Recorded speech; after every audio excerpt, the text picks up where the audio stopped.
नमस्कार दोस्तों। राहुल गांधी ने मीडिया के सामने आकर अल्टीमेटली दोस्तों वो एटम बम फोड़ ही दिया जिसके बारे में वो बात कर रहे थे।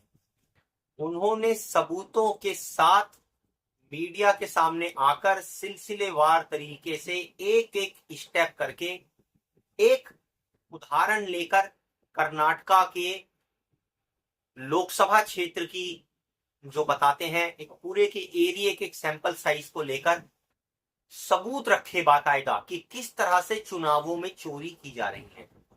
अब ये जो चुनावों की चोरी है दोस्तों, राहुल गांधी बताते हैं 5 स्टेप के अंदर होती है। अब वो क्या है 5 तरीके से जिन तरह से ये चुनावों की चोरी की जा रही है। पहला तरीका जो राहुल गांधी ने बताया दोस्तों, इसके अंदर वो दिखाई देता है डुप्लीकेट वोटर का, कि भैया किसी भी लोकसभा विधानसभा की सीट के अंदर वोटरों की डुप्लीकेसी कर दी जाती है। उन्होंने दिखाया कि किस तरह से एक ही वोटर जो है वो कई कई जगह पर दिखाई पड़ते हैं। अब उन्होंने वोट डाले या नहीं डाले दोस्तों ये एक अलग है, लेकिन डुप्लीकेटर वोटर लिस्ट हमेशा से ही चुनाव आयोग के लिए भी सरदर्द बनी है, चाहे वो इसे माने या ना माने, लेकिन ये बात हकीकत है। तो राहुल गांधी दोस्तों बताते हैं कि जो डुप्लीकेट वोटर है वो वोट चोरी का पहला तरीका है। खुलकर इस तरीके को इस्तेमाल किया जा रहा है। दूसरा तरीका जो उन्होंने बताया वो है फर्जी अमान्य पते। अब वोटर कोई भी बन के आया है दोस्तों, कहीं ना कहीं तो रहता ही होगा, एड्रेस तो उसके पास होगा ही होगा।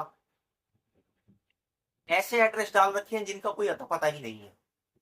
अगर मैं और आप अपना वोटर आई कार्ड बनाने चले जाएं दोस्तों, यकीन मानिए इतनी फॉर्मेलिटी होगी, इतने चक्कर काटने पड़ेंगे कि बनवाना मुश्किल हो जाएगा वोटर आई कार्ड। ये फार्म भरो, वो डॉक्यूमेंट लाओ, ये करो वो करो। और यहाँ पर ऐसे वोटर हैं जिनके पते फर्जी हैं, जो डुप्लीकेट हो जा रहे हैं। तो ये चुनाव आयोग कर क्या रहा है दोस्तों? फर्जी पते हैं तो भैया आप ये वोटर आई कार्ड डिलीवर कैसे करते हो जब वो पते पर अपने रहते ही नहीं है या उनका कोई पता ही नहीं है? तो फिर ये तो बहुत बड़ा गड़बड़ झाला है। चुनाव आयोग को इस पे जवाब तो दोस्तों देना पड़ेगा। तीसरा मुद्दा जो राहुल गांधी ने बोला कि किस तरह से ये वोट चोरी किए जा रहे हैं, वो है एक पते पर थोक में मतदाता। और कोई एड्रेस नहीं मिल रहा है, एक एड्रेस मिल गया उसी में भर दो, सबको उसी में दिखा दो, टका टक टक। जब डाटा बनाया जाता है तो आप भी जानते हैं दोस्तों यही होता है, जब फर्जी डाटा तैयार होता है तो लगे उसी एक ही एड्रेस में भरने में वोटरों को। महाराष्ट्र के चुनाव में भी कांग्रेस ने घेरा था चुनाव आयोग को, किस तरह से बताया था कि एक बिल्डिंग के अंदर ही जो है वो सैकड़ों वोटर हैं। भैया एक कमरा है उसमें जो है 40-40, 50-50 वोटर भर दिए, दिखा दिए, उसमें जाकर पता किया तो वहां कोई है ही नहीं।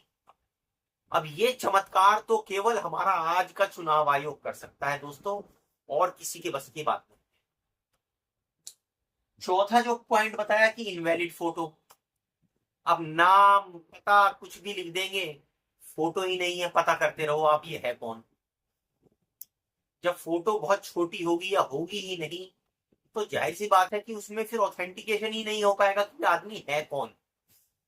इसीलिए तो फोटो आई कार्ड दिखाया जाता है, बनाया जाता है कि भैया जब तक आप फोटो नहीं देख लोगे उस व्यक्ति की, तब तक आप ये डिसाइड नहीं कर सकते हो कि ये सही है या गलत है। तो यहां पर जब इनवैलिड फोटो वाले ही भर भर के मतदाता है तो फिर वो क्या करते हैं भगवान ही जाने। उसके बाद फॉर्म 6 का दुरुपयोग। ये फॉर्म 6 क्या है ये भी समझ लीजिए। जब कोई नया वोटर जुड़ता है तो उसको भरना पड़ता है फॉर्म 6। अब राहुल गांधी कहते हैं भैया इसमें तो भर भर के, इसमें नए वोटर का तो पता नहीं, इसमें तो अधेड़ उम्र के, मध्यम एज के, ओल्ड एज के, सब इसमें बहुत सारे लोग ऐसे हैं जो इसमें फर्स्ट टाइम वोटर बन बन के आ जाते हैं। और जिस तरह से जो है वो बीजेपी कहती है कि भैया नरेंद्र मोदी को जो फर्स्ट टाइम वोटर है वो वोट देते हैं, तो कहीं ये वही फर्स्ट टाइम वोटर तो नहीं है। ये भी बात की जा रही है विपक्ष के द्वारा। दोस्तों चुनाव आयोग चाहे लाख अपना मुंह छुपा ले, लेकिन ये जो राहुल गांधी ने सबूतों के साथ उदाहरण दे देकर एक एक चीज को क्लियर कर कर जो केस प्रस्तुत किया है, क्योंकि आज तक चुनाव आयोग क्या कहता था, कोई सबूत है तो दिखाओ। कोर्ट में भी क्या होता था, सबूत है तो दिखाओ। अब तो सबूत के साथ रख दिया है कि इतने फर्जी वोटर हैं, 1 लाख से ज्यादा फर्जी वोटर बता दिए। एक जो सैंपल साइज है 5-6 लाख में से, अगर उसमें से सर्च करा तो तकरीबन 1 लाख फर्जी वोट निकल गए। आप सोचिए कितना बड़ा अनुपात है। अगर इसको एक्स्ट्रापोलेट कर लीजिए भैया किसी भी विधानसभा में, किसी भी जो है वो किसी सांसद के एरिया में, तो ये तो चुनाव में बिल्कुल जबरदस्त उलटफेर कर सकते हैं।